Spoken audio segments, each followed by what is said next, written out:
The India-Sri Lanka Tourism Connect, focusing on fostering friendship and collaboration between the two nations in the tourism sector, took place in Colombo.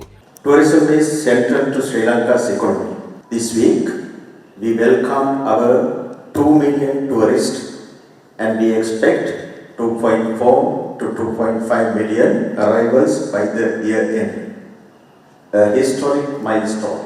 By 2030, we aim for 4 million tourists and $8 billion in revenue. To reach this goal, Sri Lanka is prioritizing sustainability, market diversification, improved connectivity, and digital transformation. We are aligning with global trends, including the Riyadh Declaration on the Future of Tourism, which supports integrating AI and digital tools into national tourism planning. Indian arrivals have increased in recent months, supported by the visa-free entry facility and targeted promotional campaigns. Sri Lanka remains one of the top short-haul destinations for Indian travelers. We are focusing on city breaks, beaches, heritage tours, MICE tourism,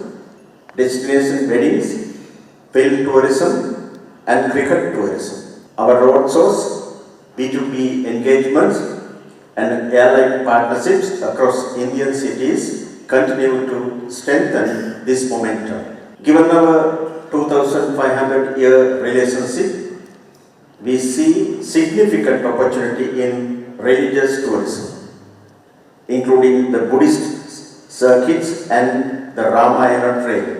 I also encourage more Indian filmmakers and investors to consider Sri Lanka for hospitality projects, events, and film production. This event was titled From the Ganges to the Kelani, a voyage of friendship and discovery. The High Commissioner of India to Sri Lanka praised Sri Lanka's competitive edge in offering high-quality yet affordable experiences, from pristine beaches to misty mountains. Sri Lanka occupies a special place, not just as a neighboring destination, but also as part of India's travel imagination. The proximity, familiarity, and emotional resonance of this island make it a preferred choice for Indian travelers seeking beauty, culture, and relaxation. I am delighted to note that India remains the single largest source of tourists to Sri Lanka. In 2024, over 417,000 Indian tourists visited Sri Lanka, accounting for around 20% of the total arrivals. Continuing this trend, by October 2025, more than 430,000 Indian tourists had arrived in Sri Lanka, representing nearly 23% of total arrivals. Today, nearly 150 weekly flights connect multiple Indian cities to Colombo and Jaffna.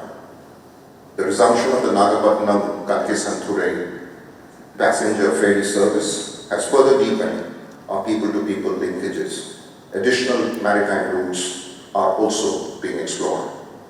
However, what we are witnessing today is only the tip of the iceberg. As I mentioned earlier, India records over 2.5 billion domestic tourist visits annually. This is the segment that Sri Lanka should aim to tap. Even if just 1% of this were to travel to Sri Lanka, it would mean around 25 million visitors, nearly 60 times the number of Indians who travel today to Sri Lanka. This alone highlights the extraordinary potential for growth in our tourism partnership. Sri Lanka's tourism industry holds a distinctive competitive edge in today's regional market. The ability to offer a frugal yet high-quality experience. Within just few hours, a traveler in Sri Lanka can journey from pristine beaches to mist-covered mountains, a contrast few destinations in the world can offer. This unique balance of quality and diversity positions Sri Lanka perfectly capture a larger share of India's rapidly growing tourism market. India has been consistently supporting the growth of Sri Lanka's tourism sector by encouraging greater investment, promoting stronger connectivity, and deepening industry partnerships. We are actively facilitating Indian investments in hotels, restaurants, and recreation facilities. We recognize that high-quality infrastructure is essential for attracting global travelers. The event highlighted opportunities for luxury and affordable travel experiences across India for Sri Lankan travelers, emphasizing synergies in natural beauty, cultural heritage, and adventure tourism.